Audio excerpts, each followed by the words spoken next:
The Canadian real estate market kicked off 2020 with a bang, but with a slowdown of pandemic proportions, most Canadians wonder what this means for their biggest investment, the price of their home. Here to break it down is real estate expert David Fleming. Good morning to you.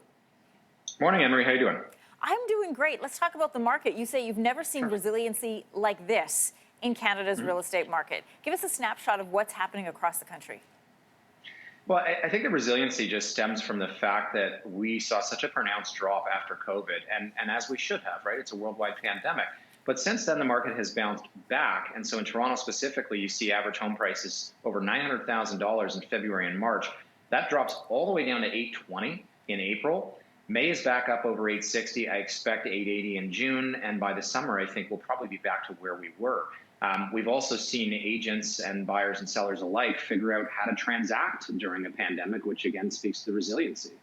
The latest reports suggest that housing prices are going to continue to drop across the country for at least the next little while. They won't stabilize, they're saying, until around 2022. Does that number, does that math apply also to big cities? Well, and I think, what I had just said about Toronto doesn't necessarily line up with what you had just said Canada-wide.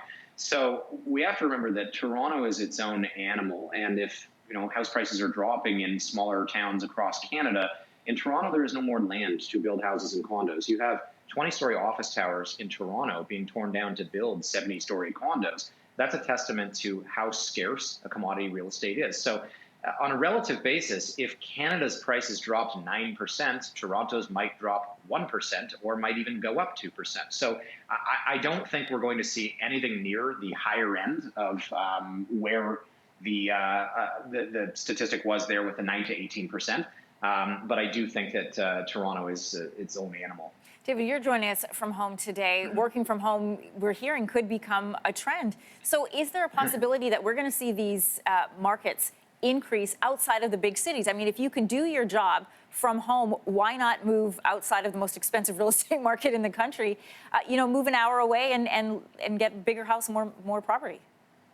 You're right. The working from home is what we're all doing now. You just saw me have to red button somebody there during a live interview.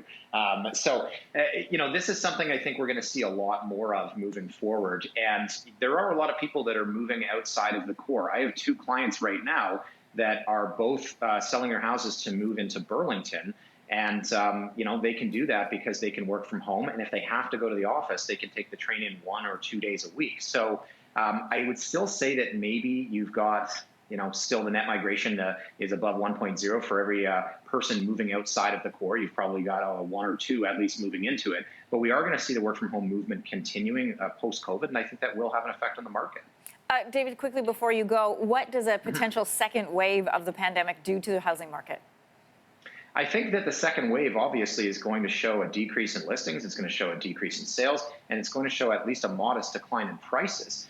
But I do think that we have figured out how to transact in this environment. And when COVID first happened, you had sellers that were trying to sell without anyone going in their house. They wanted to offer sight unseen. And that was for a period of 2-3 weeks at the beginning when everyone was scared. But we have figured this out. We've got listings right now. We have masks, gloves, hand sanitizer. We have no double bookings. We have only 30-minute showings. So there's a learning curve here. I think if a second wave happened, it wouldn't be nearly as pronounced a drop in the metrics as we saw the first wave. David, I know you're familiar with looky-loos who like to look inside people's houses during open houses. I'm enjoying looking at that collection of bowls on your shelf there.